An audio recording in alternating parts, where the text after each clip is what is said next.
right.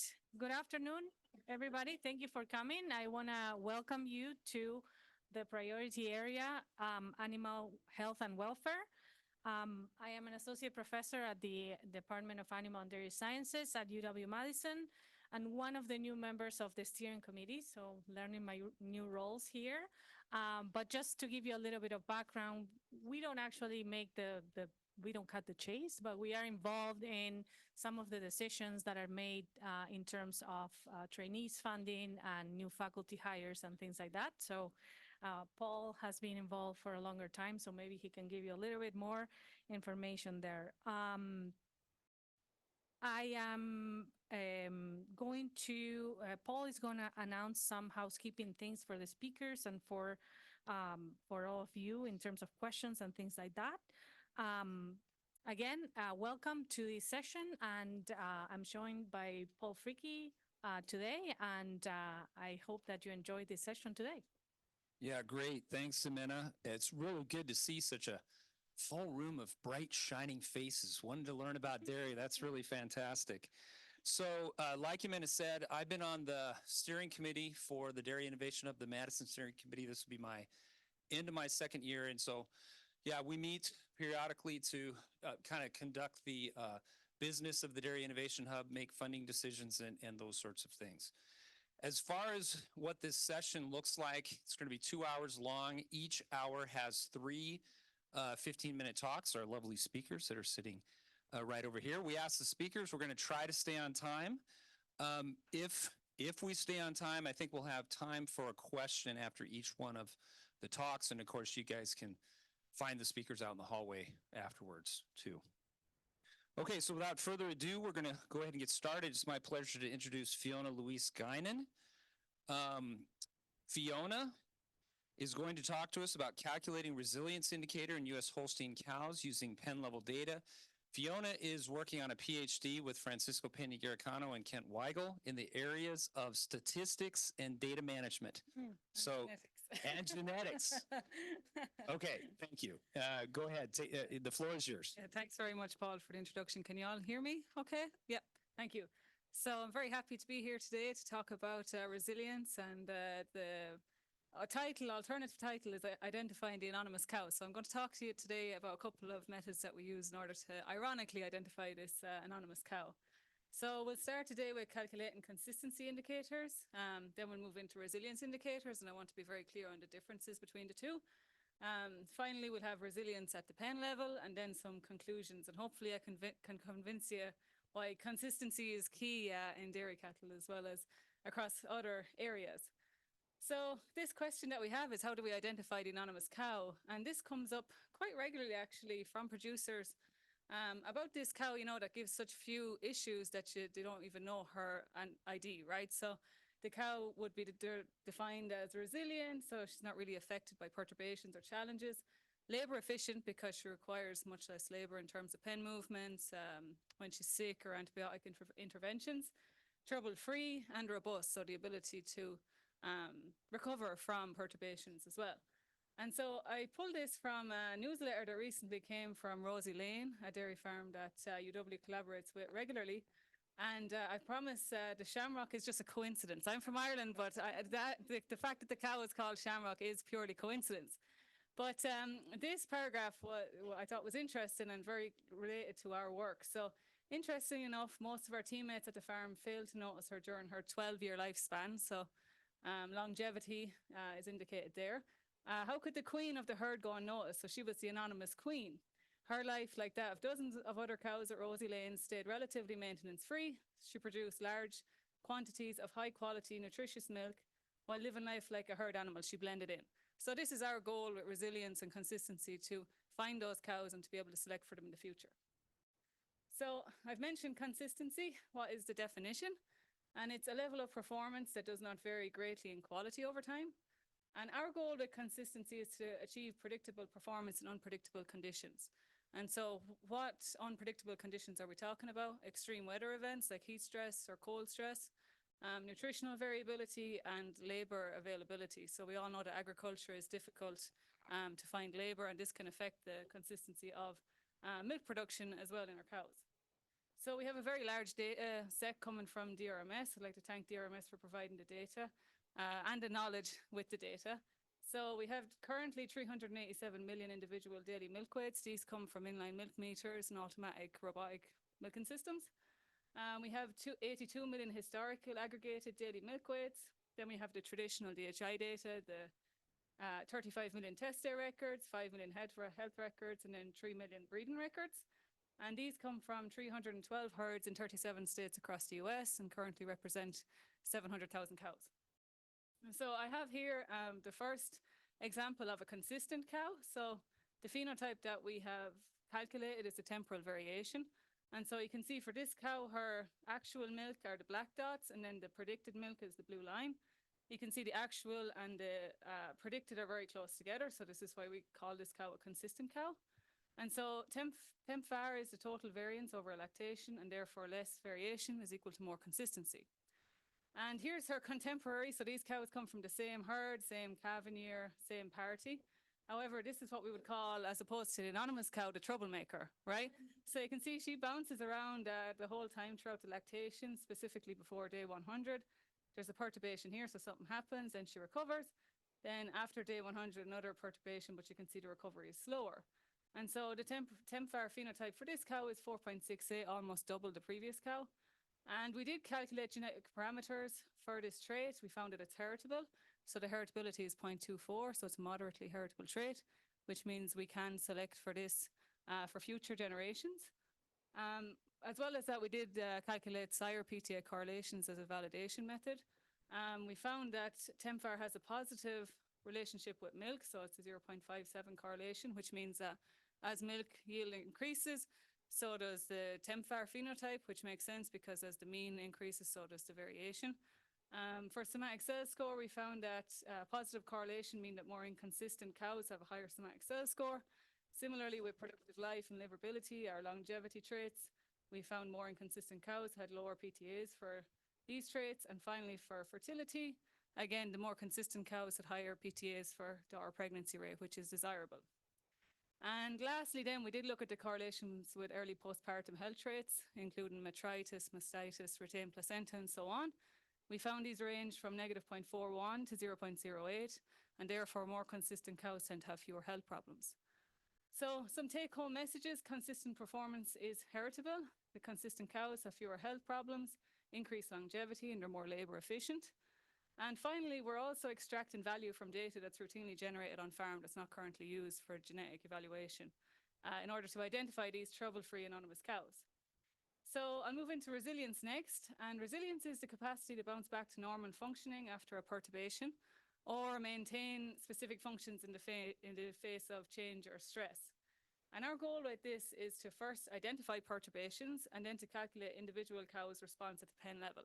So the difference between this and consistency is that in order to be resilient, you first have to experience a challenge, and then we look at how individual cows respond to that. And I have the image here of a reed plant. So the reed plant is very flexible. So in the wind, it can bend, but it quickly bends back to its original shape, which would be the definition of resilience in our case. So again, I have this inconsistent cow. A novelty of our data set is that we have the pen information along with the daily milk weights. So we know where the cow was throughout her entire lactation. This cow, again, the troublemaker, moved around a lot, went on a lot of holidays here throughout the lactation. So the question we have is, can group demographics provide additional information for resilience indicators? So specifically, were all cows in the pen affected by the perturbation? And again, when I mention perturbation, I mean feed variability, extreme weather events, system changes, and so on. And then how are cows moved pens based on changes in production? So the original thought was that we could utilize the sick pen. So if a cow is in the sick pen regularly throughout her lactation, that would be a resilience indicator. However, we had to change things up a bit because we found that when the cow is sick, we actually don't have that data going through the conventional parlor. So it's not in our data set because we get the milk weights from the milk meters or the robotic milking system. So we have a couple of steps. The first thing is to identify when a perturbation occurred. So we calculated the percentage of cows with negative residuals. So in a specific pen, in a specific herd, on a specific milking day, we calculated the percentage of cows that have a negative residual or that have milk loss. The next step was to identify the perturbation. So we used 5 consecutive days where at least 60% of the cows had milk loss for the 5 consecutive days. So something happened. And we started with 5 days because it did work in the Netherlands. I identified that as a minor perturbation. However, we will be investigating other periods and we still have to do that. We have to correct for milk production as well, because a cow that has a 10-pound milk loss but is on average producing 100 pounds of milk is very different from a cow that has 10-pound milk loss but produces 50 pounds of milk. So we corrected the residual milk production by the expected milk production. And then finally, we calculate the phenotype, which we're calling percentage milk loss, which is the mean residual milk over the mean expected milk by 100. So just to show you what that looks like, the red dots here are the cow's this is for one cow, her actual milk production, and then the blue line is the expected daily milk production. The red vertical dashed lines are the start and end date of the 5 period, and then the midpoint is the black vertical dashed line. And so you can see that this cow has 3 records in this period, so 3 residuals. And so we got the mean residual milk over the mean expected and then multiplied by 100 to get the percentage milk loss. So I just wanted to show you some individual cows because we're talking about how they respond to a challenge, right? And so for this example, we have ranging from October 9th to October 13th. We have firstly identified a perturbation. So on each of these days, 80% of the cows in the pen were performing less than expected or underperforming, let's say.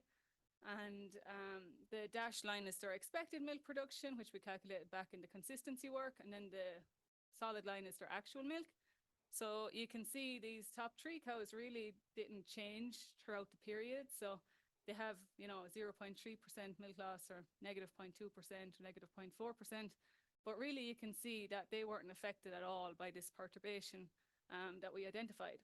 However, when we start to look at the bottom 3 cows, you can see that cow number 4 had a milk loss of negative 11%. So she started to decrease on day 1 and then started to recover within the same 5-day period. However, for cow 5, even though it's negative 11%, 11.1%, it looks quite different, right? So she started to decrease on day 1, had a slight recovery, but then started to decrease again. So still hasn't recovered within the 5 days. And then finally for cow 6, we see a negative 13%.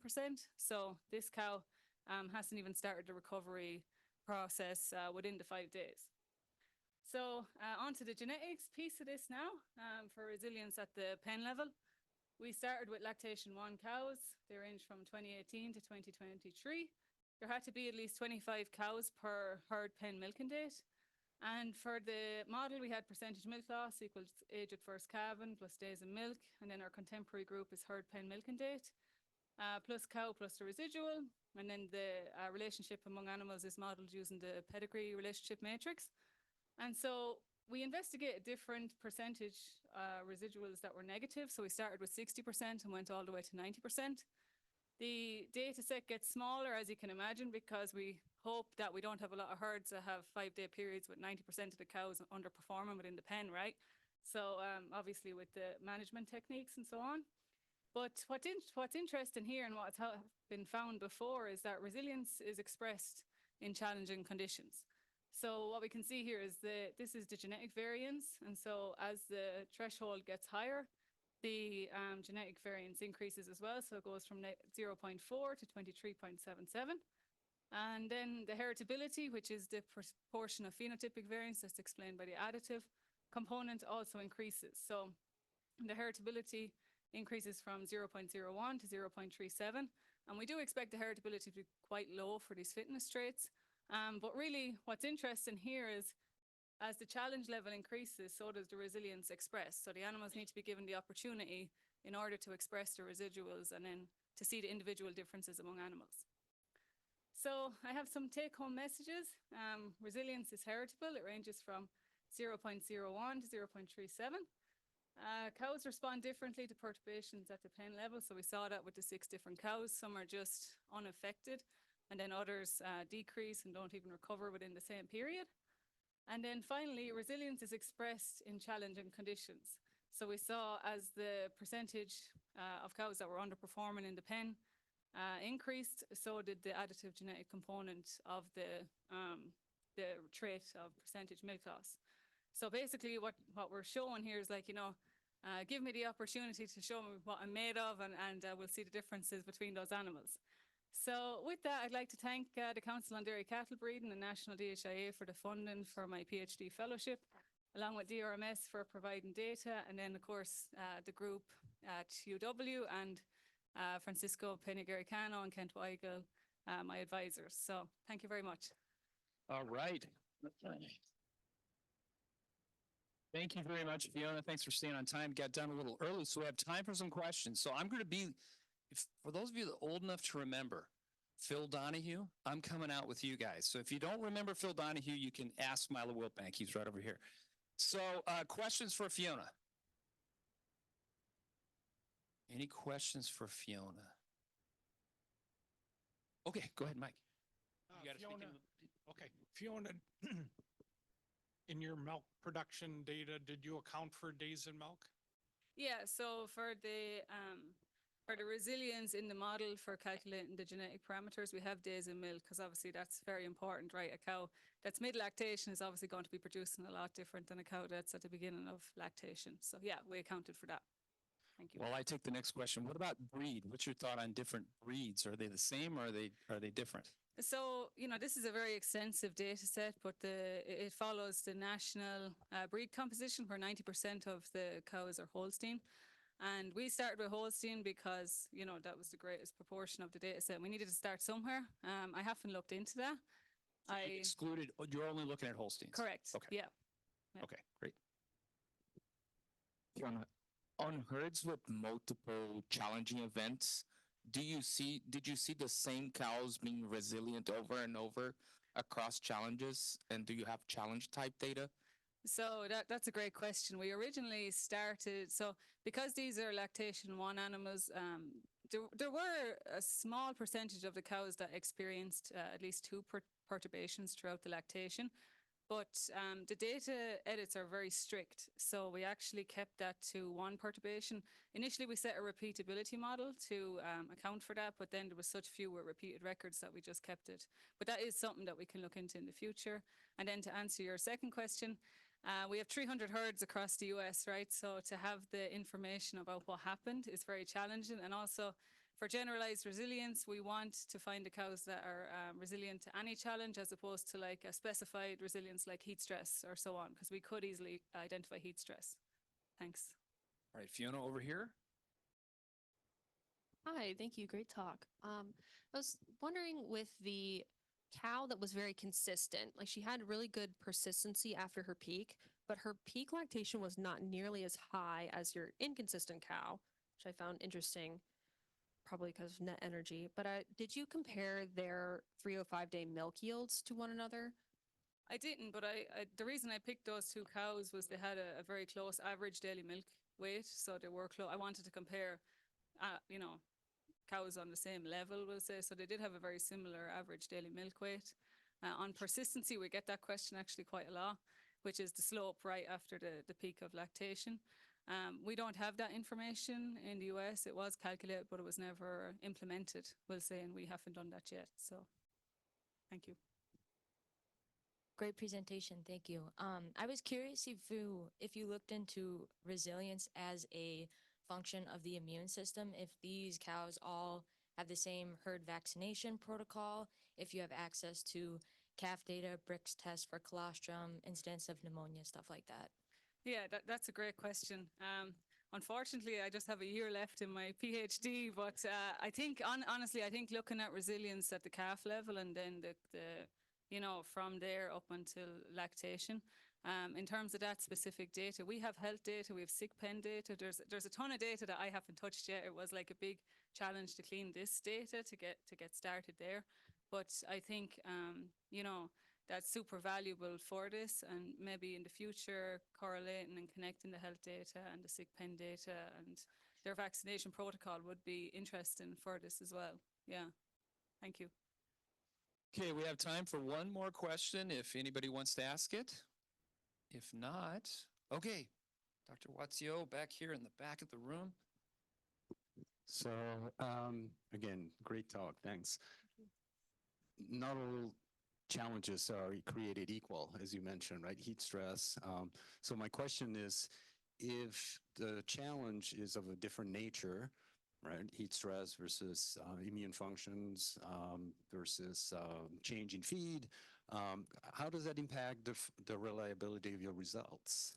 So one way to capture that, right, because we can't model all of that information. I think if we had like an experiment, like if we did this at the UW herd, we'd have very detailed documentation. And we did talk about validating metrics like this using the UW herd. But I think by using the herd pen information, we're getting closer to like, our assumption is that all of the cows in the pen are affected by the same perturbation. Like if we see 90% of them have a milk loss over 5 days, we're assuming it's the same perturbation that's affecting all of them. But you're right, it could be, immune function. But I assume if it's feed, it will affect all of them. If it's heat stress, it will affect all of them. So we're really trying to get closer to that microenvironment.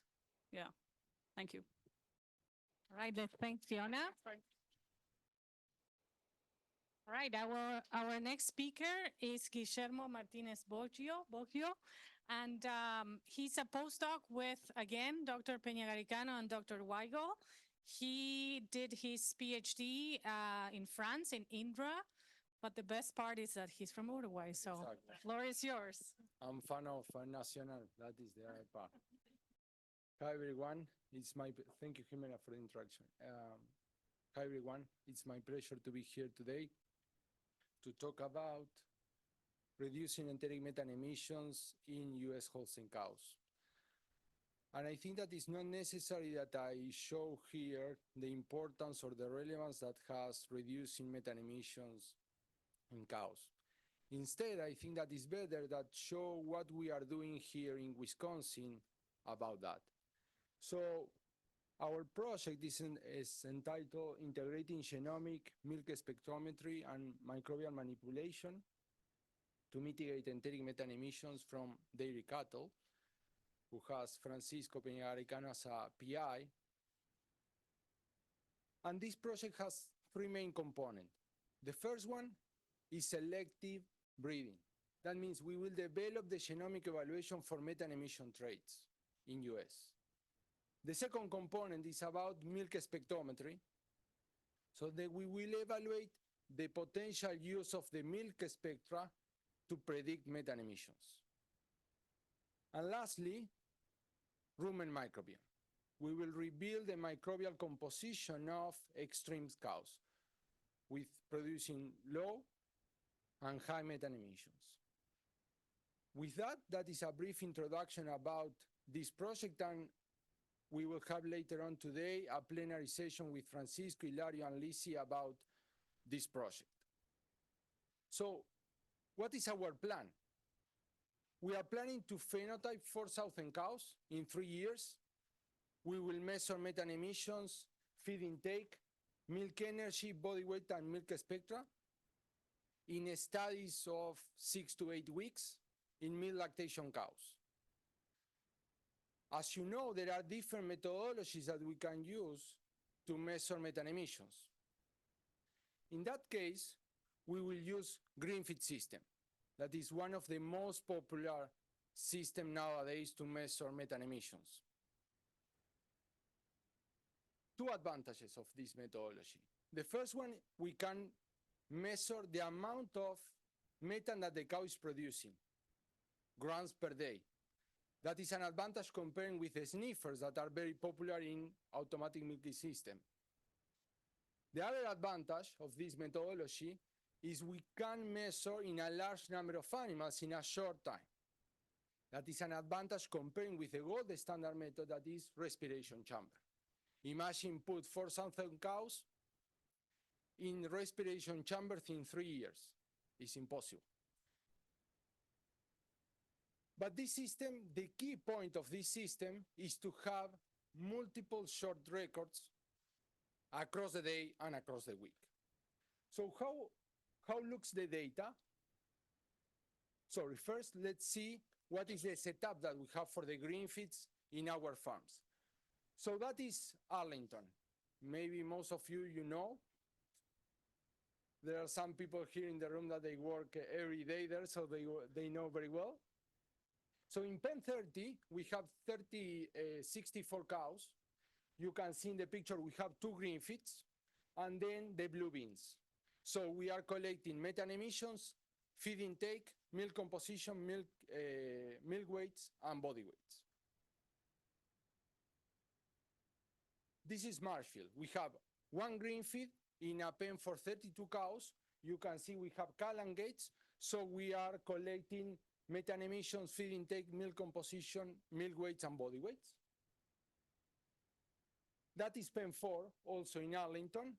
You can see that we don't have the blue bin, so we are not collecting intakes, just methane emission, milk composition, and milk weights and body weights. And that is our new farm, a commercial farm in Watertown, Wisconsin. We have 2 green feed, a pen with 79 cows, and we are collecting methane emissions, milk composition, and body weights twice a month, and milk weights. So how it looks, the data that we have nowadays, we have 458 Holstein cows from 12 different studies. And you see that on average, we have a methane production of 422 grams per day. And the variability is from 200 to 700, and that is consistent in all the studies that we have. Each point represents the production of 1 cow in the study as an average for the experiment.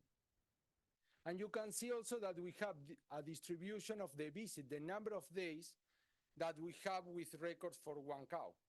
And that is basically due to the length of the study. We have some studies, those from the nutritionists, that they last 12 to 10 weeks.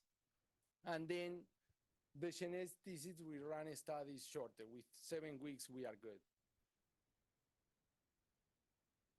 And that is how it looks, the data, when we plot per cow. So in the x-axis, you have each cow, and in the y-axis, you have the methane records per day.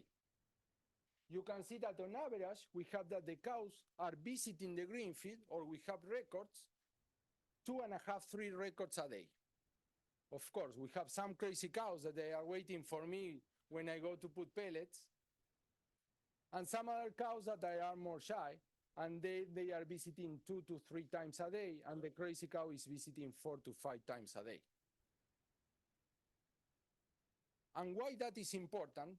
Because as I mentioned, we need multiple short records across the day. And why that is important is for this methane production across the day. You can see that that is pen 4 in Arlington. They are feeding cows at 7, so then we have a peak, a methane peak at 9.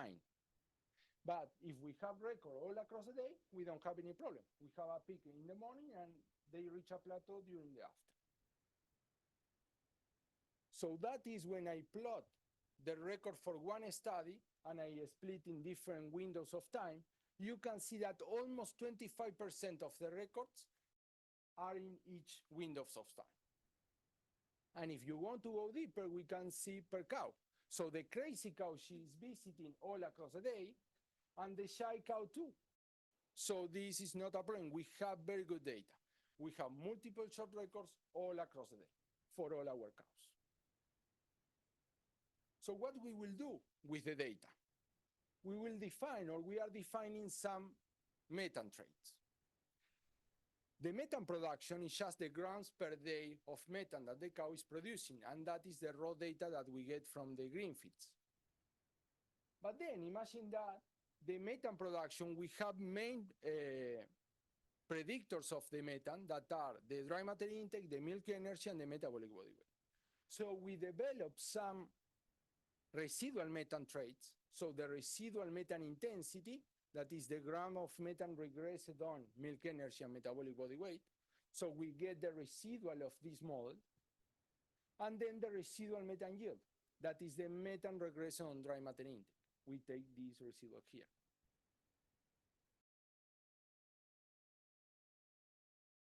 That is the variability that we have, the phenotypic variability that we have for methane production for 1 particular study. As you can see, we have a very nice variability. We have cows that are producing 550 grams per day and cows that are producing 300, 350 grams per day. It's a very nice variability. But maybe now you are thinking what happened with the crazy and the shy cow. Is the crazy cow producing more methane than the shy cow? Let's see. And the answer is no. So the crazy cow is below the average and the shy cow is above the average. So it's not associated. But you can see that the box plot for the crazy cow is shorter than the other. And that is because we have more records, so we have less variability. But still, the records that we have and the data that we have for this cow is good because we have enough records. That is how it looks, the residual trait. That is residual methane intensity. So imagine that the residual, the way that we define is in the same way that the residual feed intake. We have the observed methane and the predicted methane. That means this cow that is here, she's producing 28% more methane than what we expect based on her milk energy and metabolic body weight. We have another cow that she's producing 19% less of what we expect based on her milk energy and metabolic body weight. And here again, if we plot, we see the variability. We have cows producing 117 grams per day more than the average and cows producing 64 grams per day less than the average. And at the end of the day, this project, what we want is to measure methane or develop tools that we can use in all across US. So as you can imagine, residual methane yield, we need the dry matter intake. So we cannot measure this residual on commercial farms. To do that, we need to play with this residual methane intensity that we will have milk energy and metabolic body weight. But what is interesting if we get a very good, a high correlation between the two residual methane traits. And that is very promising to use residual methane intensity in commercial farms. And that is how it looks, the data, 437 cows. When we remove some cows that they have very low number of days with methane records and very low number of methane records in general. I am a geneticist, so I cannot finish my presentation without showing some heritabilities. So then with this data, I estimate the heritability for methane production, 0.26. What is quite good is similar to for the milk production heritability. And then we have also very good heritability for residual methane intensity and residual methane yield.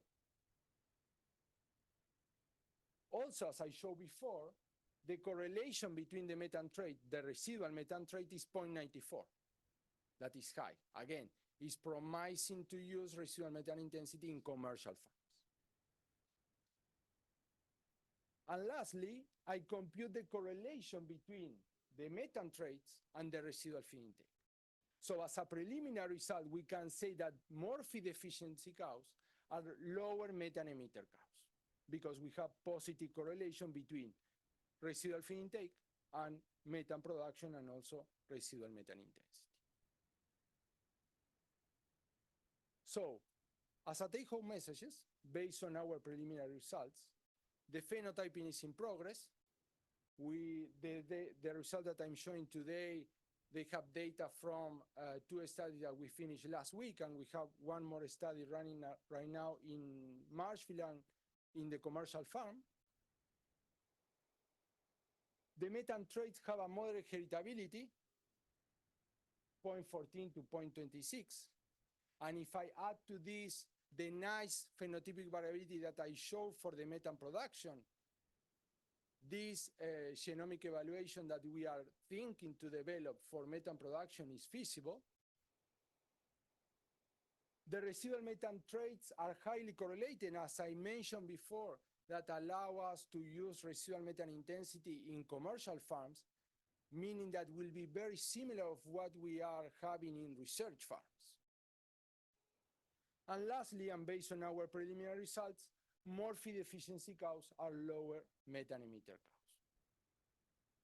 With that, I want to acknowledge Dairy Innovation Hub, Greener Cattle Initiative, CDCB that we have matching fund with the Greener Cattle Initiative, and then the feed efficiency and methane emissions group in UW, and also the people that work in the farm in Arlington, Marshfield, also in the commercial farm, that without them, any of the study that we have could be possible. Thank you very much, and I open for questions. All right, thank you, Guillermo. The take home I have from this presentation is that it's okay to be crazy as long as you're consistent, right? Exactly. Questions for Guillermo? Questions? Questions? Hilario. Jen, great presentation.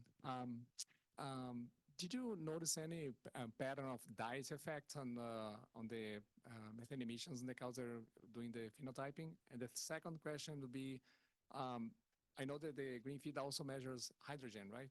Yep. Are the emissions of hydrogen also highly correlated with methane? Thank you, Hilario. Great questions. The first one, at least for those studies that we have in Pen 30, that sometimes we have some treatments. When we are computing our moles, we are accounting the treatments in the mole.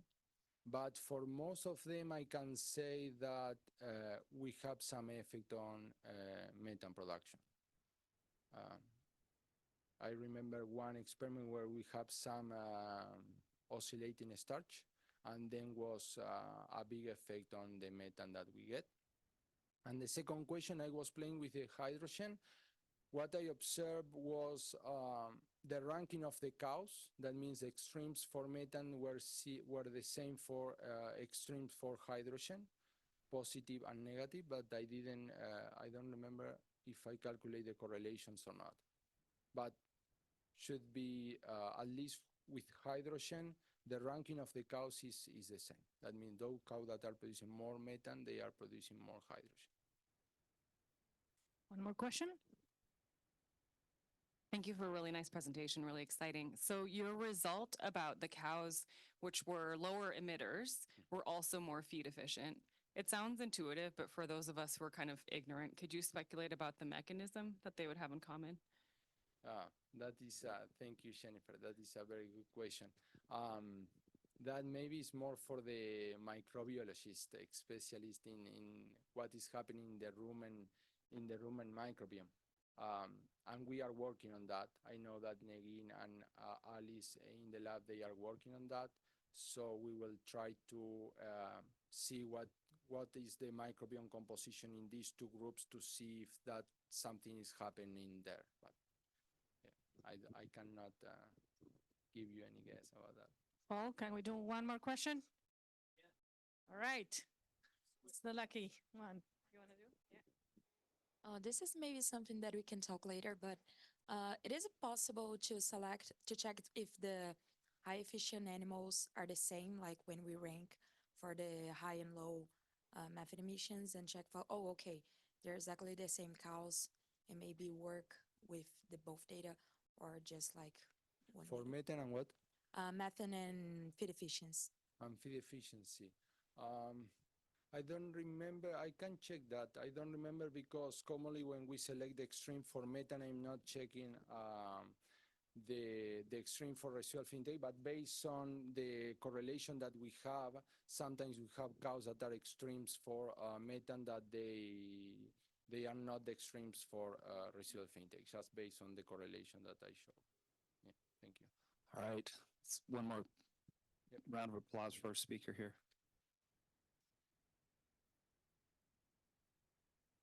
All right, so we're going to round out this hour with the third presentation from the Pena, Garicano, and Weigel. This is like a lab meeting, right, Francisco?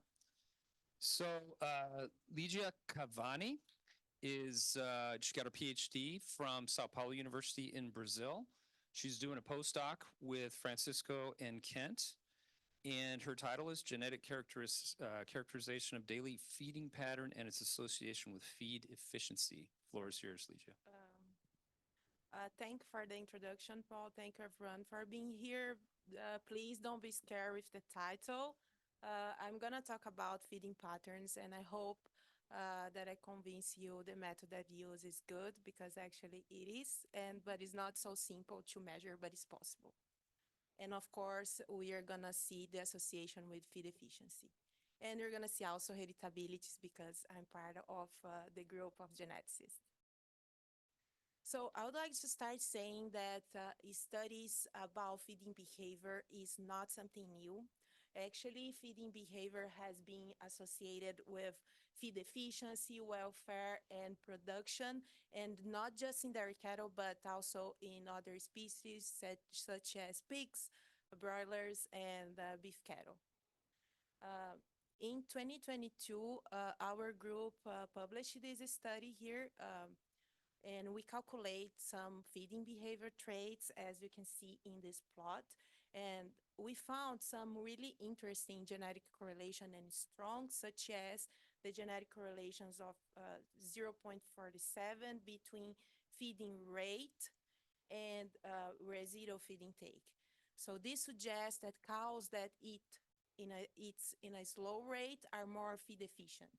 We also can see some other interesting results, such as total duration of visit, mean that cows that spend more time in the feed bank are less efficient.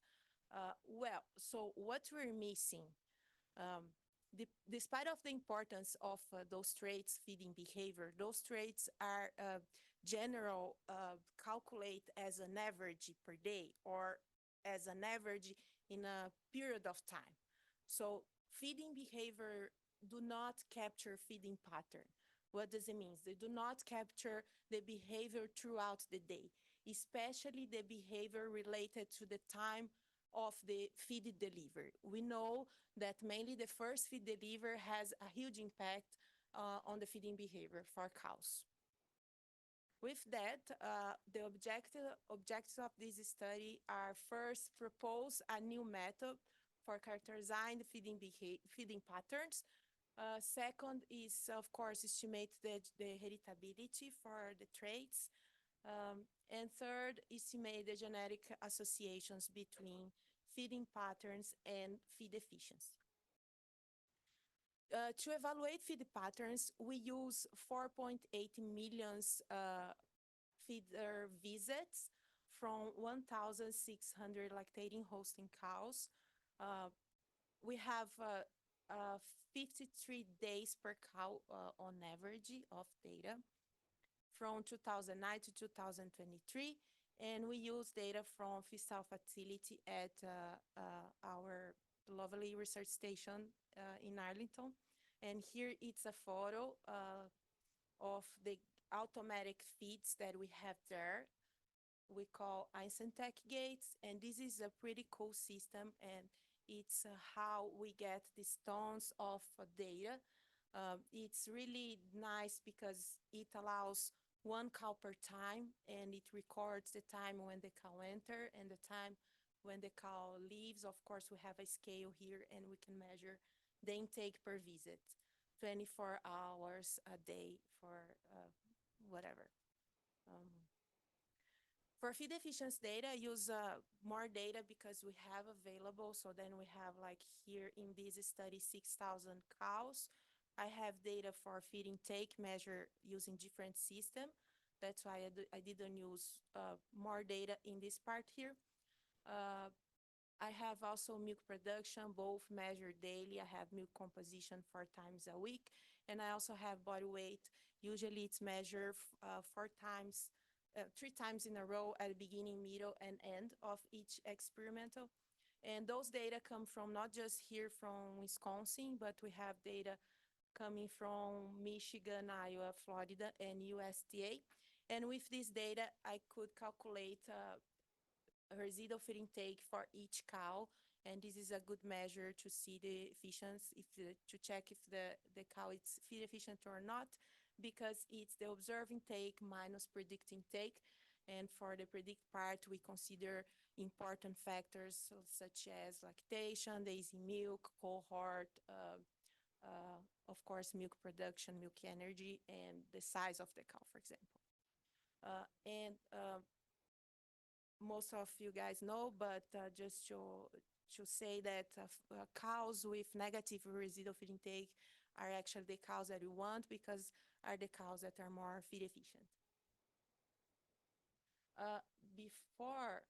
Before I go over the way that we calculate or we have a measure for feeding pattern, I want to show two videos, but we didn't use the videos, the image for calculate those phenotypes.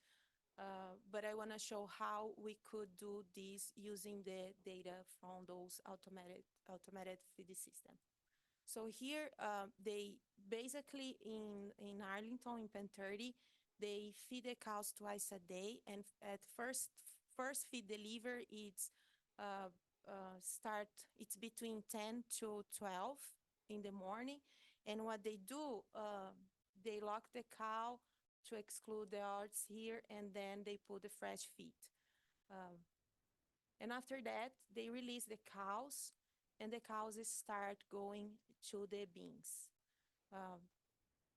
With this way, they do this every day, and of course, it's not exactly the same time, but I could have exactly the same time when the first feed delivery happened, and then analyze the feeding patterns because they lock the cow. So when the first cow go to the visit the bin, it's the time that I order my data. I'm gonna show you. So this it's the method that we use for measure feeding pattern. This example, real example of a cow. So in this day, her total intake was 43.8 kilos. She visited 31 times. So like I said, I ordered the data per day based on the first feed delivered. So I put 0 hour means first feed delivered. And in this day was 11:20.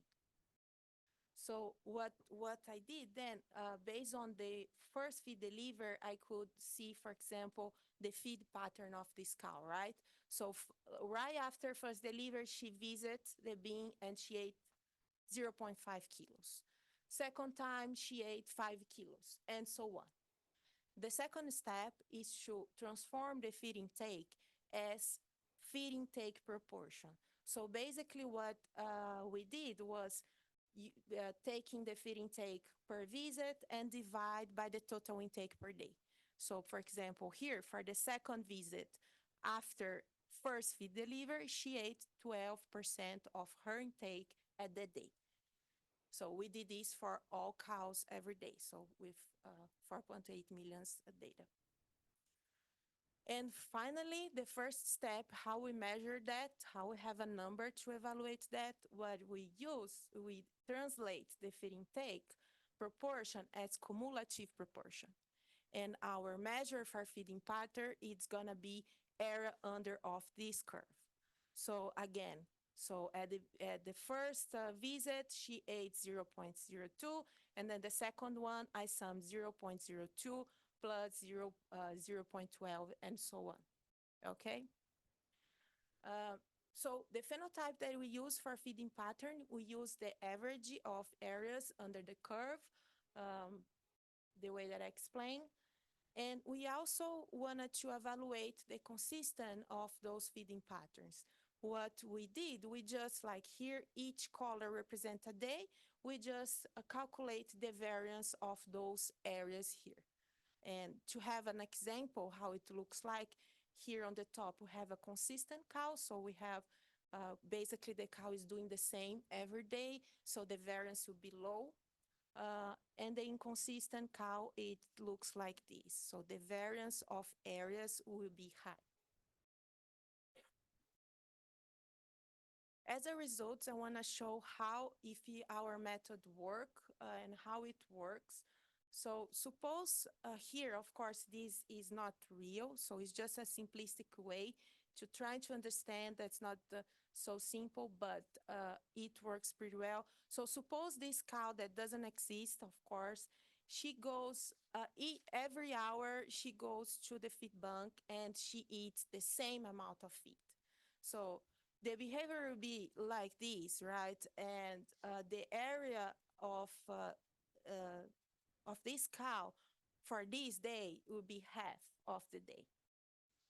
But in a realistic way, we can have cows like this. So this cow, for example, she consumed most of her total intake the day in the first few hours after feed delivery, the first feed delivery. With that, I have a measure that's a value of area under the curve, a high value. We have also a opposite way that this cow, for example, she kind of delay a little bit her total intake. And for this cow, I will have a lower area under the curve value. So our feeding patterns heritable. So for the area under the curve, we got a heritability of 0.35, so it's pretty good. And for consistency of feeding pattern, we have 0.16. So what this doesn't mean, it means that we can select for those traits and we can achieve really, mainly for feeding pattern, a faster genetic progress. And we also can use as a tool for to have more consistent cows, for example, talking about feeding patterns. And how about the feeding patterns associated with feed efficiency? So here in this table, we have the correlation, genetic correlation. So here we have feeding pattern correlated negative with dry matter intake, milk energy, and residual feed intake. We can say that there is a tendency for cows with big areas, that are those cows that eat most, that consume most of her intake in the first few hours after first feed delivery, they are more feed efficient. I don't know, maybe those cows rest more, or she goes less time to the feed bank, spend less energy, and we don't know yet. And for consistency of feeding pattern, we observe positive correlation with dry matter intake, milk energy, body weight, metabolic body weight, and residual feed intake. So those cows that are more consistent or present less variation are more feed efficient. As take-home message, we developed this new method. This is a really new method.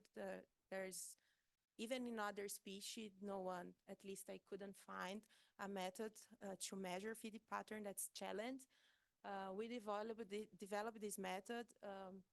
We also saw that feeding patterns and a consistent of feeding patterns are heritable, and also they have a genetic correlation with feed efficiency, showing there is a tendency that cows that consume most of their total daily intake in the first few hours after first feed delivery tend to be more efficient, and also cows that have consistent daily feeding patterns tend to be more feed efficient as well. With that, I would like to thank you for your attention, and also I would like to thank their Innovation Hub, USDA, NIFA, FFR, and CDCB for supporting this study.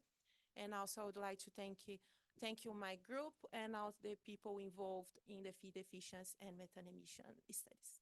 Thank you.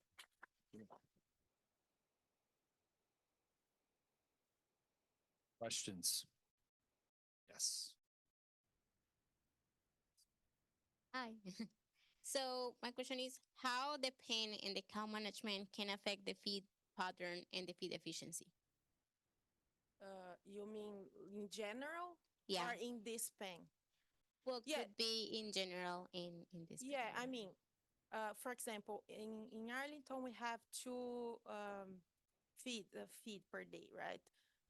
We know that, for example, the most impact one is the first feed delivery, but we also have another things going on in the pen.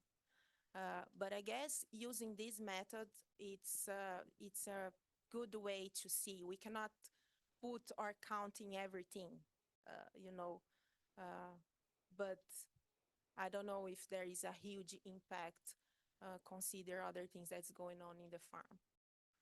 And also, like in some days, for example, I didn't have the exactly, or I have a different time for first feed deliver.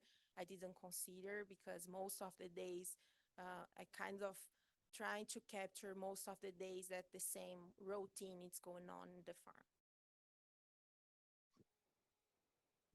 Thank you. Do you see any consistency with the patterns within a pen? Meaning, if you have cattle in a group that are exhibiting a consistent pattern, is it kind of contagious to other members of the group? I didn't check this, but it's a good question. Yeah, probably. I mean, we know that sometimes if you have groups mix of primipros and multipros, for example, there is an impact. And if you see the video, I was checking the videos, we also see some cows that go first, but then another cow come and, and then she left and go to another bunk. So I think yes, but we didn't account for that. And to be honest, I don't know how to account for that. Yeah. Hi, Ligia. Great presentation. Do you have any data on rumination time for those cows that have a higher area under their curve? I don't for those cows. Right? My question is related to characterization of the diet itself in terms of particle size. How would that have an effect on your estimates? And again, go back to the same kind of question I had for the previous speaker, the reliability of your prediction, if there indeed is a big effect of particle size distribution of the diet to begin with. So in my study, in our study, we count for that in the model use cohort. That's basically the experiment, the trial and treatment effect. So it kind of account for that. Most of the studies here are also like not big difference between diets. So I don't think I think count for cohort is correct for that. All right, with that, let's go ahead and give Ligia one more big round of applause. We are scheduled for a quick 5-minute break, so we're going to take that now, and we're going to get started precisely at 2 after.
All right, let's go ahead and take our seats. We're already a minute behind, so we got to get going here. So everybody just make your way back in, and I'll turn the mic over to Dr. Laporta. All right. Well, thank you for sticking with us after the break. Just to stick with time, we're going to go ahead and get started. Our next speaker is Haylee Webster. Haylee is a postdoc in Dr. Laura Hernandez's lab, and she's a Dairy Innovation Hub funded postdoc. And she will be talking about the efficacy of serotonin and EGTA on postpartum hypocalcemia prevention. Floor is yours. All right, thank you. So let's get started with what exactly is hypocalcemia. In short, it's low blood calcium, but why is calcium important? Your mom probably told you to drink your milk because it grows strong bones because it's high in calcium. And that's true, but calcium also has many functions in the body like muscle contraction, nerve conduction, enzyme activity, etc. Within the mammary gland, it helps to package up casein, which is a main protein in milk for secretion into milk for nutrition in the calf and humans. So here we have in red a mammary epithelial cell, which is the most important cell in the udder, in my opinion. It makes milk. And then circled in blue are casein micelles being excreted. Looking closer, we have a micelle. Within these submicelles, we have calcium phosphate. When we talk about calcium in the blood, however, it's made up of 3 different groups. So 44 to 45% of that is ionized or free calcium. It's just free floating, not bound to anything, and it can be used for metabolism. Another 46% is protein bound, largely to albumin. And the remaining 10% is complexed or bound to an anion, such as calcium phosphate. In the red here, those complex and ionized can readily diffuse through cell membranes, whereas the protein bound cannot. So hypocalcemia in the dairy industry largely occurs in the peri-parturition period, which is a lot of P's, but that means the time around calving. And that's because in the hour surrounding calving, cows are undergoing lactogenesis in the second stage, which has this huge demand for calcium because of milk production. Lactogenesis means creation of milk. And if there are inadequate prevention strategies, such as negative DCAD diets, the cow does not have enough circulating calcium, and then the body sucks calcium from storage sites like muscle and bone and damages the cow. So subclinical signs would be those that you cannot see with your naked eye. Her blood calcium in total would be below 2 millimolar. And clinical signs are those which you can see, and they include starting out as a cold ears and nose, so decreased body temperature. Then slowly the cow is going to lose her ability to stand. That's called paresis, or partial paralysis. Hypocalcemia is also known as peri-parturition paresis. After that, if left untreated, the cow is going to slowly lose consciousness and potentially die. Luckily, treatment is very easy. It's just IV calcium, and the cow should bounce back relatively quickly within a few hours. However, clinical hypocalcemia can cause an up to 13% loss in skeletal calcium over the next 6 to 8 weeks. Additionally, clinical hypocalcemia can lead to secondary diseases that we usually see in early lactation, like retained placenta, displaced abomasum, metritis, ketosis, and mastitis. Moving on to what exactly is serotonin. For the sake of time, I'm just going to tell you that it is also known as 5-hydroxytryptamine. It's a neurotransmitter and a monoamine. And the point of this slide is that it has many functions in the body outside of what we usually think of it as a mood regulator due to its role in depression medication. Serotonin has 2 main roles within that mammary epithelial cell. It stimulates calcium transporters to move calcium into the cell, and it also stimulates the production and release of parathyroid hormone-like hormone, which is also known as parathyroid hormone-related protein. You've heard of that. Parathyroid hormone works in the body to increase circulating calcium when they are low. So it will cause increased absorption of calcium in the intestines, decrease excretion of calcium in the kidneys, and mobilize calcium from storage sites like bone. So how can we use serotonin to prevent hypocalcemia? In our studies, we actually don't give serotonin directly. We give its precursor, because serotonin has a short half-life and it'll break down in the body relatively quickly. So serotonin starts out as tryptophan, it's our essential amino acid. Its middle step is 5-HTP or 5-hydroxytryptophan, and finally it turns into serotonin, which is 5-HT. So in previous studies, we found that administering this 5-HTP prior to calving, prepartum, can prevent the disease postpartum by inducing a transient state of subclinical hypocalcemia. I like to use an analogy to vaccination here when I explain this. So when you get a vaccine, your typical vaccine, it's usually a killed version of that virus. So it's not harmful, but it allows your body to adapt and be prepared for the real disease. Likewise, with this transient subclinical hypocalcemia, it's not harmful to the cow, and her body then can mobilize calcium and be ready for the real disease. Prepartum 5-HTP experiments start out about 10 or 7 to 10 days prior to expected calving dates. And the cows are given daily treatments of 1 milligram per kilogram of body weight, 5-HTP dissolved in saline.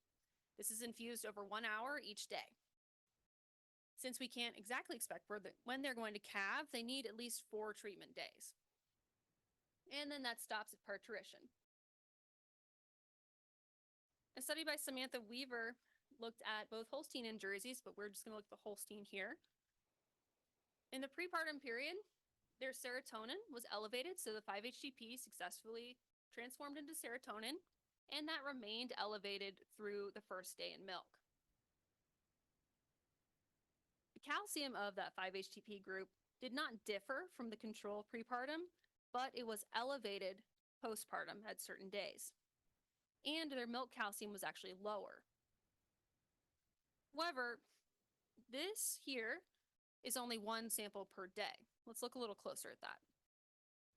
So a study in mid-lactation did the same thing, just for 3 days, but took measurements before and after the infusion. So starting out before the infusion, their calcium was the same as the control, but then afterwards it dropped down below a subclinical level and was significantly lower than the control. Now let's compare this to EGTA infusions prepartum. EGTA is ethylene glycol tetraacetic acid. You might have heard of EDTA, which is also a calcium chelator, but EGTA is more specific to calcium and not specific to other 2+ cations like magnesium. So similar to the other studies, they start 7 to 10 days prior to expected calving date. However, they get as much EGTA as it takes to reduce their blood calcium below or at 0.7 millimolar, which would be a subclinical level. So to do so, you adjust infusion rates with this infusion pump in order to drop it down. And we take calcide measurements of ionized calcium in order to adjust those infusion rates. And again, these stop at parturition.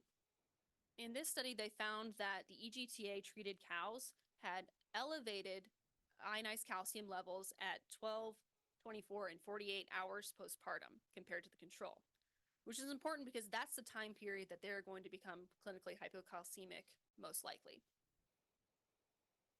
So the objective of my study was to compare these 2 methods and the combination of the 2 methods on how they would be effective in hypocalcemia prevention. Our hypothesis was that both would be effective, however, they would use differing biological mechanisms, and that combination group would allow us to look at that. So in my study, we had 24 multi-paris Holstein cows allocated to 1 of 4 treatments with 6 in each treatment. They either received EGTA, 5-HTP, saline, or the combination of EGTA and 5-HTP. I'm now going to just call that the combination group. The saline control group was match paired to the EGTA to receive the same infusion rates to account for the volume, essentially. So we started this 7 days prior to expected calving date, just like the other studies. We measured the ionized calcium every hour and adjusted the infusion rates of EGTA. And then after calving, we continued taking blood and urine samples, but we also took mammary biopsies, 1 each day for 4 days postpartum, very rapid fire. So during the prepartum period, well, first of all these graphs are going to be 3 to 1 days prior to parturition. And then within it, I've got the 6-hour infusions where we took blood. So remember, we purposely lowered the ionized calcium of the EGTA group and the combination group down past 0.8 millimolar. And if you remember that ionized calcium is about 45% of total, I've marked the subclinical level here at 0.9. So this is subclinical. But the 5-HTP also lowered calcium compared to the control. We saw that the combination group required lower infusion rates of EGTA to drop their calcium down. So that was our first indicator that these 2 were working additively to reduce calcium.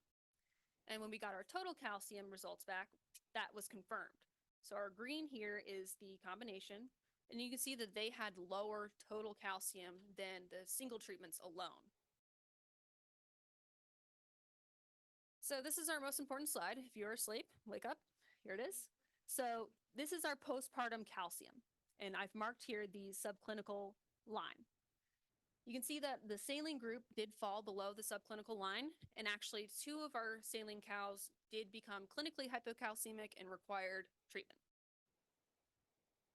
Overall, EGTA increased total and ionized calcium postpartum. Just on the whole model level, EGTA worked.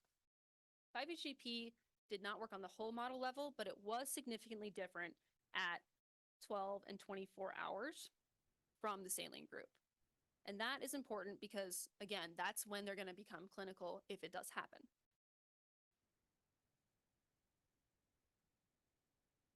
Looking at phosphorus, we had a very interesting effect of the combination on our phosphorus levels. So remember, this is only 3 days prior, but they were getting it up to 7 days prior. There seemed to be some sort of carryover effect on phosphorus day to day where the combination group would start out with elevated phosphorus and then it would rapidly decline. In each group with the single treatments, it also declined through infusions, but there weren't treatment differences. Postpartum, the saline cows had lower phosphorus compared to the other treatments. Looking at magnesium, there were no treatment differences prepartum, but the magnesium levels increased during the infusions. And postpartum, we saw that the saline cows had elevated magnesium compared to the others. That's likely because magnesium is also a 2+ cation. If they had low calcium, then their body's going to mobilize another cation in order to regulate their blood pH. We didn't see huge differences in urine calcium, but the EGTA would essentially make it so that they didn't excrete any calcium in their urine by the end of the infusions. 5-HTP was successful in increasing serotonin, as we expected, and it also maintained elevated through 72 hours postpartum. There are no differences in milk yield or milk calcium concentrations between treatments. And finally, let's look at our mammary tissue. The mammary tissue calcium was only really different in the 5-HTP group. The first biopsy, it was higher than saline. The second one, it was lower. And by the third, the saline and the 5-HTP had increased calcium compared to the other 2, which really indicates that the EGTA might be reducing mammary calcium. There are no differences in mammary serotonin. And here we have some PCR and Western blot analysis from the mammary tissue. We measured a bunch of gene expression in mammary, but we only found time differences within the calcium sensing receptor and ORAI1, which is a calcium transporter, where both declined over the course of those 4 biopsies. And additionally, we have the Western blot analysis of ORAI1. It did the same pattern. So my conclusion, both of these did prevent postpartum hypocalcemia, but EGTA was the more effective method, likely because it dropped calcium it dropped it more prepartum, so it had a sort of a rebound effect in increasing it postpartum. And though the combination had an additive effect on reducing calcium prepartum, that effect didn't persist after calving. It was equally effective to EGTA alone. And finally, I think that the 5-HTP or the serotonin is causing a reduction in some sort of bound form of calcium rather than just ionized calcium alone. So here we have our 3 groups, and let's start out with the EGTA. We purposely lowered the ionized calcium, right? And the combination had the same amount lowered. 5-HTP didn't have as much, but some. And then within the total, there was more bound movement.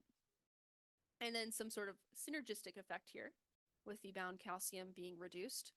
And that will be looked at further in upcoming studies. Thank you. Thank you, Haylee. We have time for one question. Yes. How do you account for the differences on actual calving date? If you're infusing 7 days prior to expected calving, but I'm assuming you're going to have some variability? We did work that into statistics and use it as a covariate. Okay. and then how you would expect to implement it on farm, for example. Let's say, is there a That's a minimum great amount question. of That's my time? question. Okay. So EGTA is very expensive. It's probably not going to be applicable on farm. So what we're going to take away from this is that the EGTA dropped that calcium at a lower level.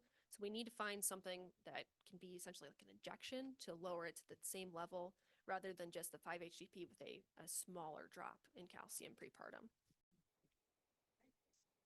All right, let's give it a round of applause to Haylee.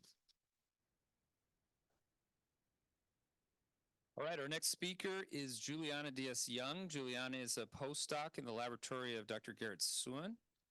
In his laboratory, they research microbial ecology, rumen microbiology, metagenomics, and biofuels. And Juliana is going to talk to us today about validating and refining the use of buccal swabbing method as a proxy for the rumen bacterial communities. Floor is yours. Thank you very much for the introduction, Paul. Yeah, so thank you everyone for coming here today.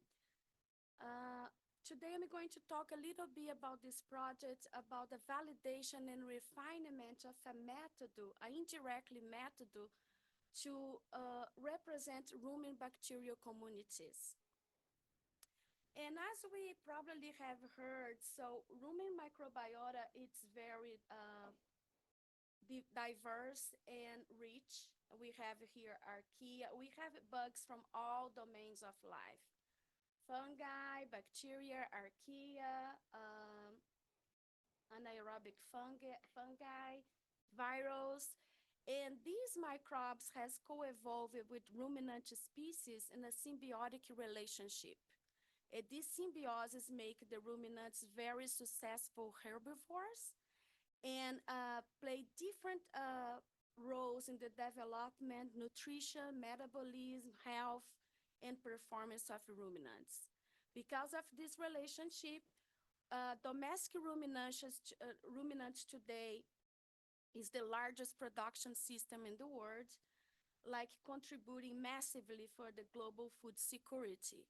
But also, rumen activity also impact negatively the environment through methane, nitrous oxide, and ammonia emissions. So we have, all this is to say, we have plenty reasons to study this rumen ecosystem and develop strategies towards a more efficient and environmentally friendly milk production. But how do we access rumen microbes?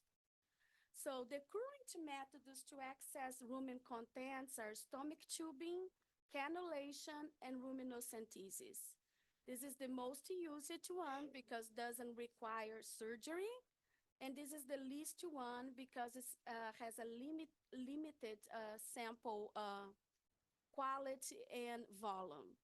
So all of them are has a lot of disadvantage in terms of invasiveness. It's laborious. Some present problems with sample quality like stomach tubing, and none of them are suitable to apply to large herds. And this is a big problem because we don't have enough samples, for example, to unveil the relationship between host genome, microbiome, and phenotype.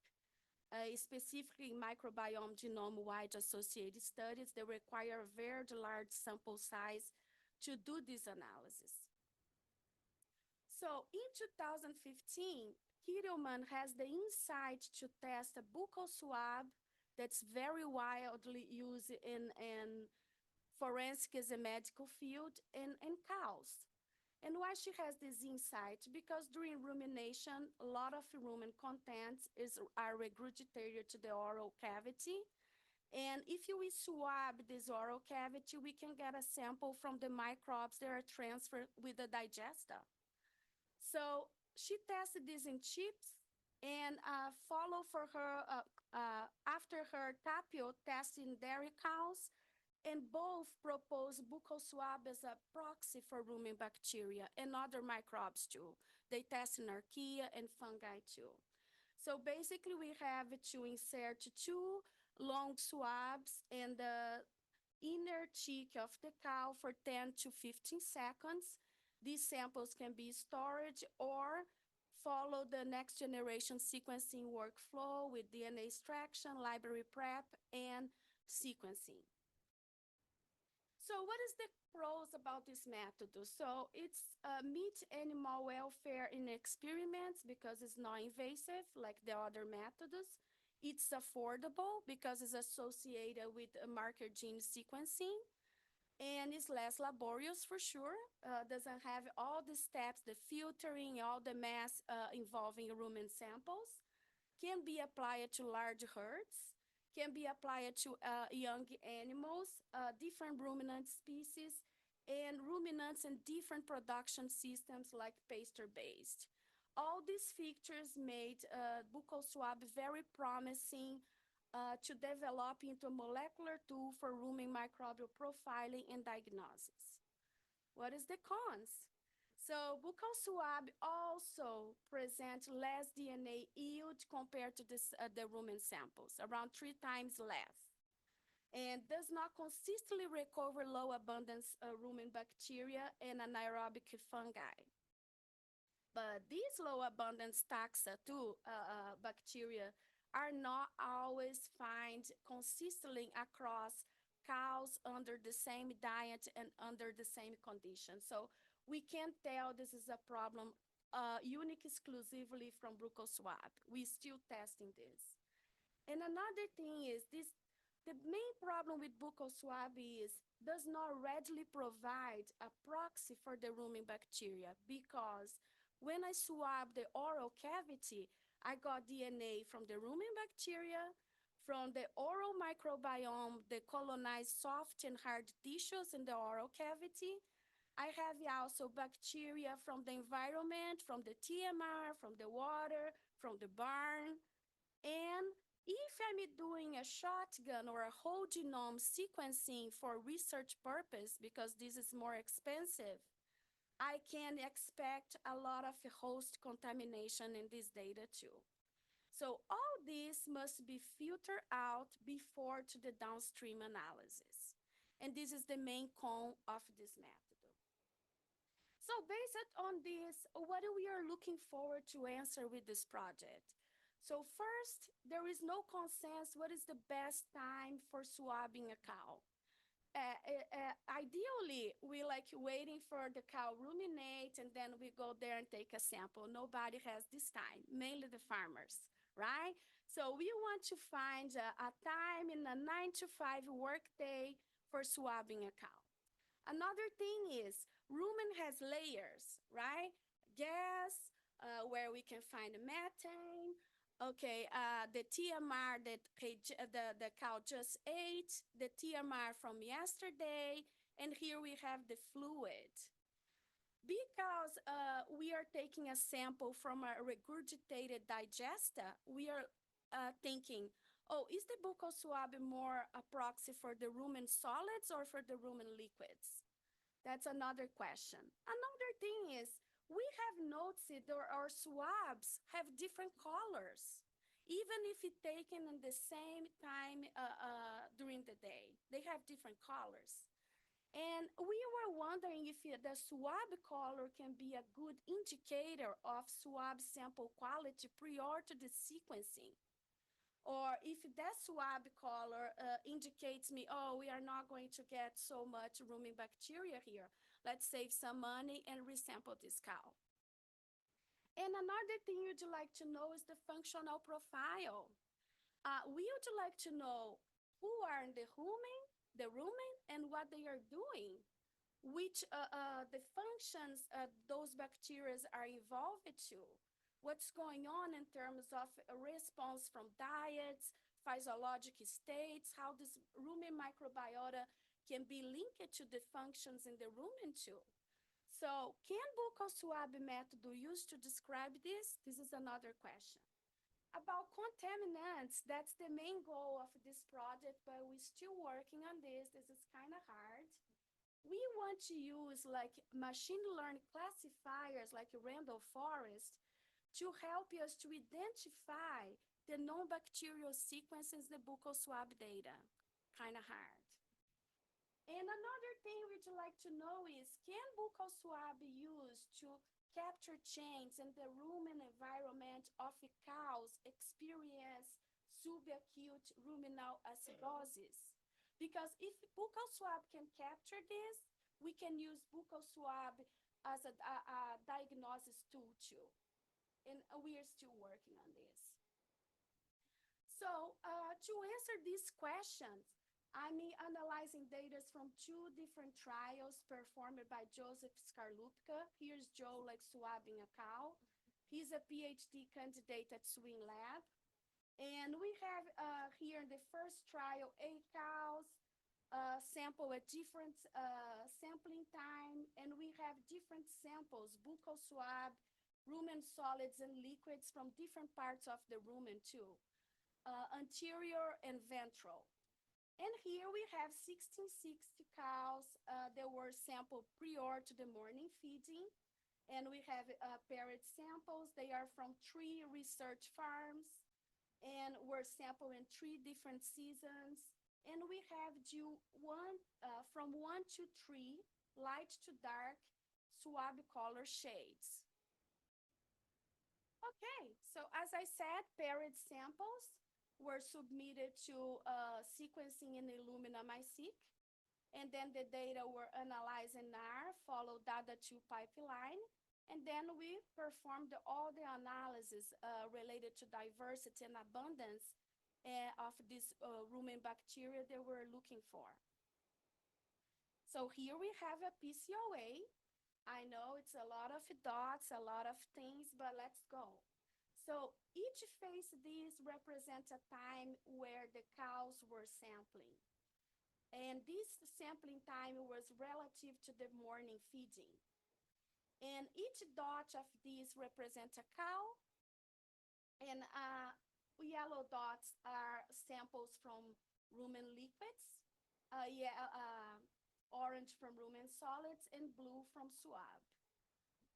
The interpretation of these PCOs samples the group together present similar bacterial communities. So we can see here, buccal swab of cows sample 1 hour prior to the morning feeding, very similar to the rumen bacterial communities of cows sampled at the same time. So in here, buccal swab is very similar to rumen, mainly to the solid fraction. The opposite was observed here. So this is our best and worst results. Buccal swab samples grouped far away from rumen samples, indicating the bacterial communities in these 2 groups are very different.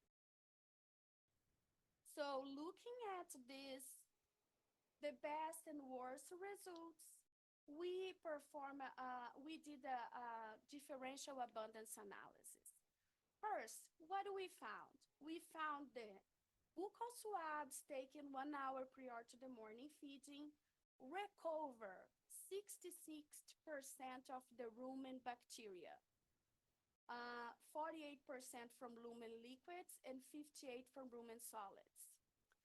And most of these bacteria, the abundance of most of these bacteria were not significantly different between rumen and buccal swabs.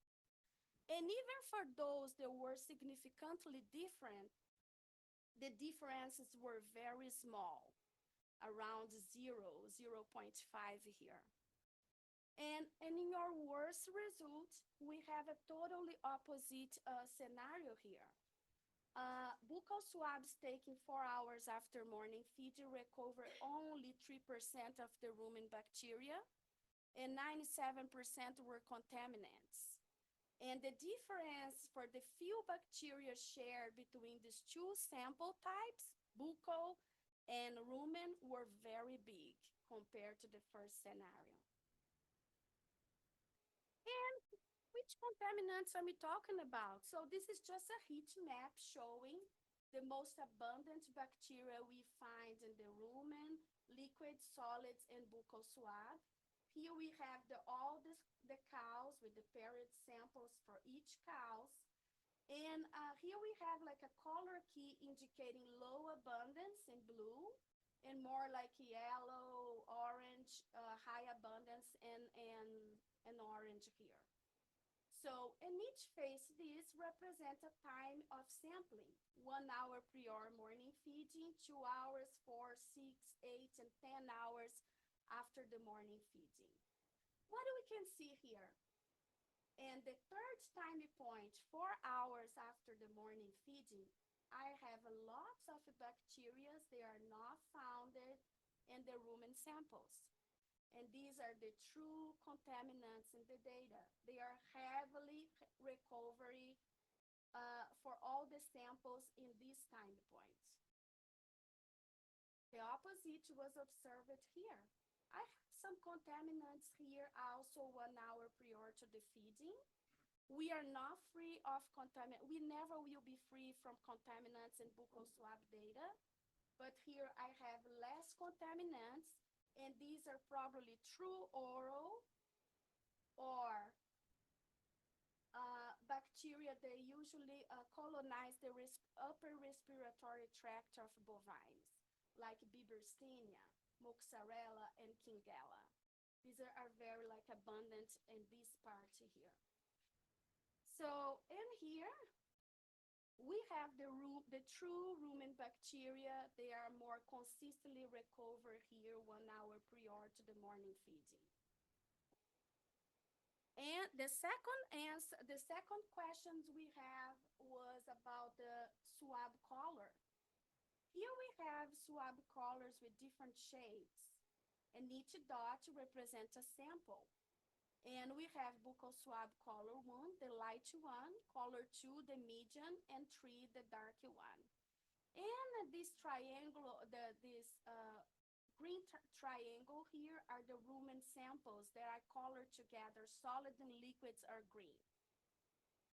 They are under the buccal swab color 3. There is an overlap here. Rumen samples are all distributed in this space over here in the PCO. And the rumen swab color are covering, but we still can see some rumen samples here. So again, the more darker the buccal swab color is, more is the chance to represent the rumen bacteria. And the opposite is true too. So here we have the lighter colors, and they are grouping far away from the rumen samples. And the last one, this is also a heat map showing if buccal swab can be used to predict the functional profile of rumen bacteria. So we focus here on the pyruvate metabolism because it's the main precursor of a VFA in the rumen. And all these are enzymes that are predicted to be catalyzing reactions in this pathway. But what I want to show with this is just the pattern, okay? And we have here buccal swab and rumen samples in different seasons. And here we have the abundance showing the buccal swab can be used to represent the rumen bacterial functional profile. And in some, buccal swab is a better proxy for rumen solid than liquids. Recover the most ASVs found in the rumen core. Time of sampling and swab color are very important. And the validation of this method, we need more experiment from using paired samples, recording rumination, different diets, feeding management. And another question we have here, does experience in swabbing a cow matters? That's another thing we have to answer, because I have heard the petite folks like me have a hard time opening a cow mouth and rubbing in the inner side of the cheek. Just saying. Thank you very much. I know I'm already fast. I'm just Juliana. Say thank you to my supervisor that could not be here today. He has a family emergency. All the lab mates and the collaborators. Thank you very much. All right, we have time for one question while we get switched over here for the last speaker.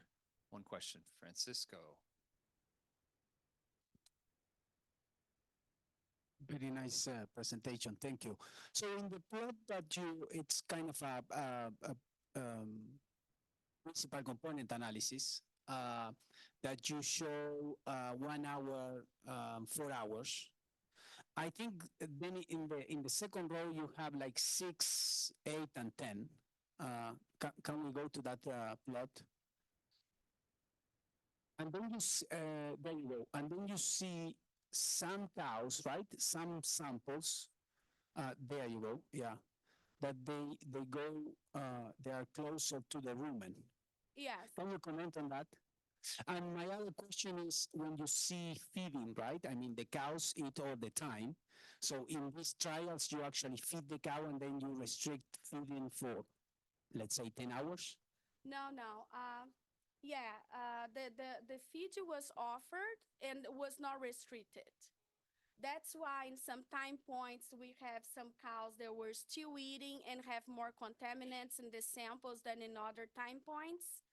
And here, for example, 6 hours after the morning feeding, some cows were probably ruminating, and while others were not ruminating or just touch the feed and have a lot of contaminants in the buccal swab samples.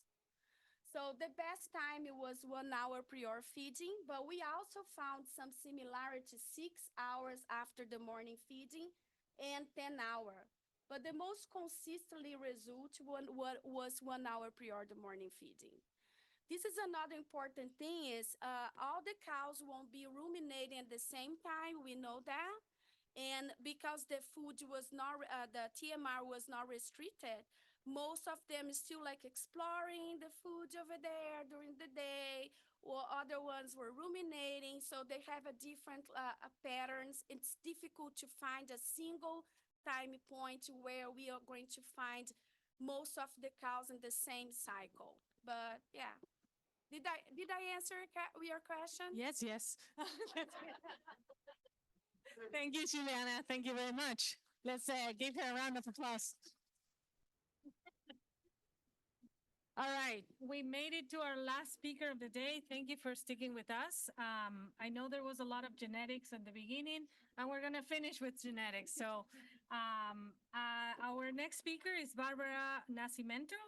She's a postdoc in Dr. Peñaricano and Ken Weigel's labs. And her research is focused on the effect of heat stress on feed efficiency of dairy cows, involving quantitative genetics and high throughput phenotypes. So Barbara, the floor is yours. Let me just take you to this slide. You're okay. There we go. Thank you.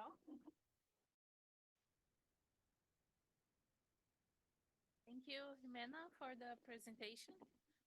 A little bit more of genetics, but I promise I'll try to be simple. So my project is related with the impact of heat stress on dry matter intake in mid-lactation Holstein cows. We noticed that days are getting warmer, and not just because we're close to the summer, but in the last 40 years, the overall global temperature has been increasing, and it doesn't look like we are going to the opposite direction. So we expect to have even more hotter days as the years pass. In dairy farms, it's common to see some forms of heat abatement technologies, such as use of fans or shades in the barns. But as the global temperature increases, the quality and the robustness of those technologies needs to be increased. And this can cause increased cost of production for the farmers. One thing that can help to mitigate the effect of heat stress is genetic selection for resistance to heat stress. To model heat stress, we first need to quantify the level of heat stress that an animal is being subjected to. And for that, we use the temperature humidity index. The temperature humidity index, or the THI, is a function of the temperature and the humidity. And as we can see here, as we go down and increase the value of THI, we are also increasing the level of heat stress. And also, heat stress has an impact on performance. There's many studies evaluating the effect of THI in milk production. And we can see that the performance is relatively constant until a certain THI, where we see a decrease in, let's say, milk production after that. And this decrease in the performance can let us to think about the difference between a heat-susceptible cow and a heat-tolerant cow. And this can be seen in different ways. First, considering different rates of performance decline, where a heat-tolerant cow will have a small decrease in her milk production, for example, compared to a heat-susceptible cow, where the decrease in milk production will be higher. We also can see this genetic difference between animals in the differences of on the onset of the decline, which means the performance is constant until a certain threshold, but this threshold is larger for a heat-tolerant cow compared to a heat-susceptible cow, where she will suffer the effects of heat stress quicker and then have her production impacted. But then we talk about milk production, but what about dry matter intake? Is there an effect of heat stress on the amount of food that a cow consumes every day? So the objective of our study was to evaluate the change in the dry matter intake of Holstein cows when they are subjected to heat stress.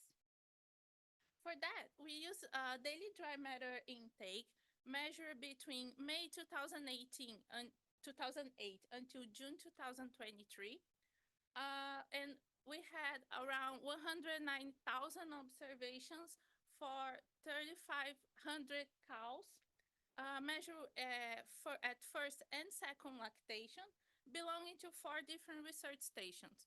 2 research stations from here, UW-Madison, and also we got data from Michigan State University and Iowa State University. So here we evaluated overall the universities that are in the Midwest. To have the daily dry matter intake, we needed an individual feed intake measurement. For that, we had in facilities where cows were in free stall, we use the Incentec gates and Callan gates to automatically measure the amount of food a cow eats, because one cow can reach the food at a time.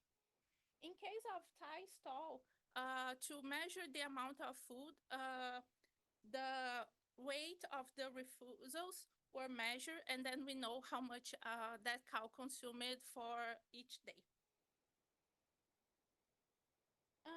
To calculate the THI, we use our package called NASA Power, where we could retrieve hourly temperature and hourly relative humidity measured at 2 meters. And with that, we calculate the hourly THI for each day of the study for each trial that we had access to. And with that values, we perform a reaction norm analysis. For that, we evaluate THI in 2 ways. First, we calculate the average THI for each day, and then we consider THI from 30 until 80. Cows who had, for days where the THI was between 30 and 70, we consider a day without a heat stress.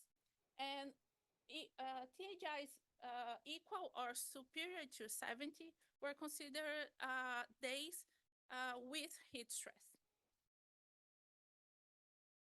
Another way that we calculate, we evaluate heat stress, was accounting for a number of hours under heat stress within a day.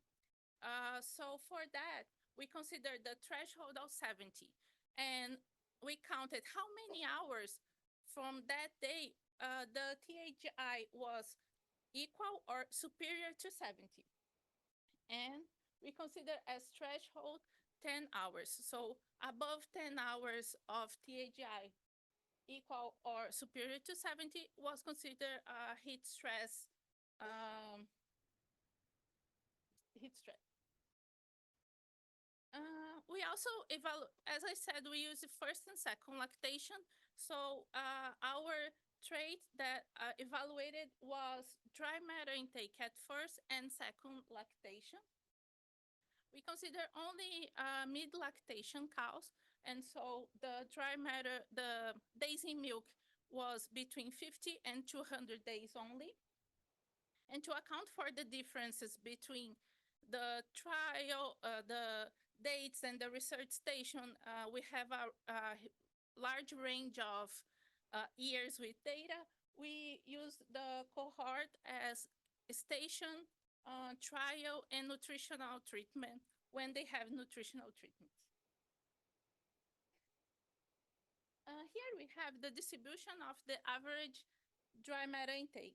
Here at the x-axis, we have the THI, and the y-axis, we have the average dry matter intake. And for the first lactation and second lactation, we can see that there's a small variation on the dry matter intake across the THIs, but here, where is our threshold, we see that the amount of food that a cow consumes starts to decrease.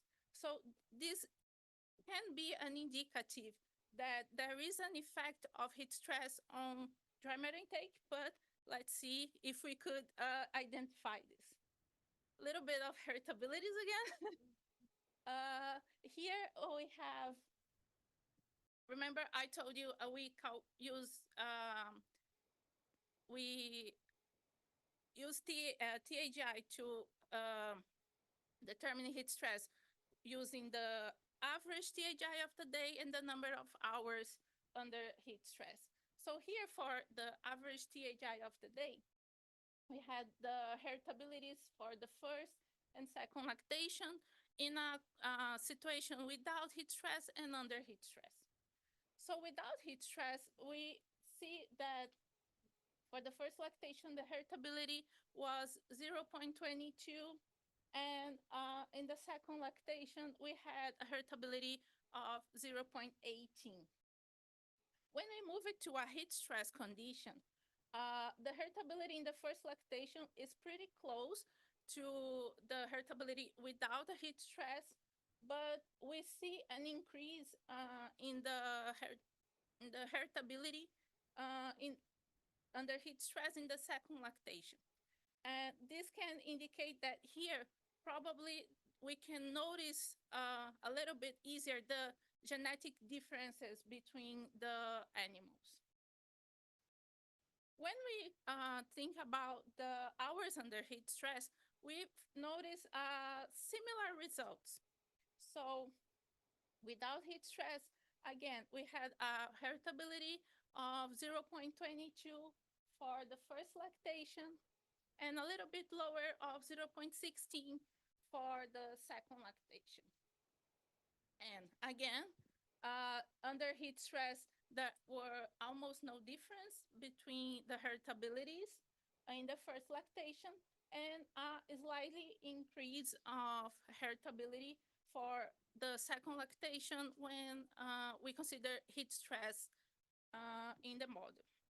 But overall, we had a moderate heritability for both analyses for the two lactations in both thermal conditions, which means that its dry matter intake is heritable both without heat stress and under heat stress being considered in the analysis.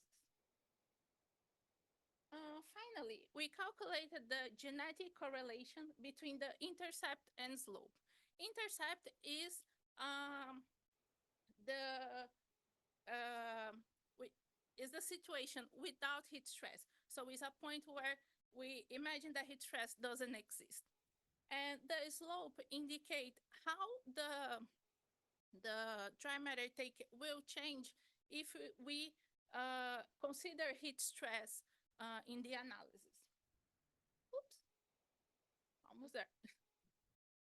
So here for first lactation, we observe a negative genetic correlation both for THI threshold and our under heat stress.